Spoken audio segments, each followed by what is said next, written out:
Taj Mahal set போடும் பொழுதும் Eiffel tower போடும் பொழுதும் ஏன் வந்து எடுத்துக்கிறானாக்கா, அது உலக புகழ் பெற்றது. உலக அதிசயங்கள்ல ஒன்னாக பார்க்கப்படுகிறது. 7 அதிசயங்கள்ல இது ரெண்டுமே வந்து இடம்பெற்றிருக்கு. அப்போ உலகம் தெரிந்த ஒரு முகமாக விஜய் இருக்கும் பொழுதுனாலதான் அவர் கூட வந்து போட்டோ எடுத்துக்கிறான். எவனாவது அறிவாளத்துக்கு வாசல் நின்று போட்டோ எடுத்து நீங்க பாத்தீங்களா? இங்க செட்ட கூட வந்து போட்டோ எடுத்துட்டு போறாங்க.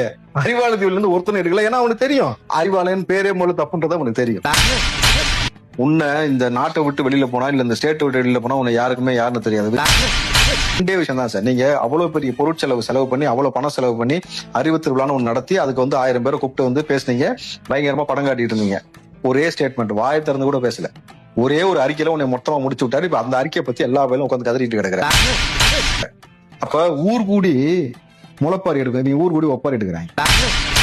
10 கட்சி உனக்கு தேவைப்படுது உன்னை நீ பாதுகாத்துக் கொள்வதற்கு. ஆனா 10 கட்சிக்கு திமுக தானே தேவைப்படுது, இல்ல திமுக இந்த 10 கட்சி தேவைப்படுது? திமுக தான் தேவைப்படுது. கௌரவம் ஊருக்குள்ள சுத்திட்டு இருந்தீங்க. மொத்த மனுஷன் ஒரு ஸ்டேட்மெண்ட் கொடுத்து அந்த பாப்பா ஸ்டேட்மெண்ட் கவனிச்சீங்களா? ஒரு புது மாட்டை மனுஷன் சேர்ந்து அடிச்சிருக்காங்கன்ற மாதிரி அடிச்சிருக்காப்புல. நீ பாப்பாவா மாறி நான் வேலை செஞ்சேன்னு கொண்டு சொல்லிடுவோம்.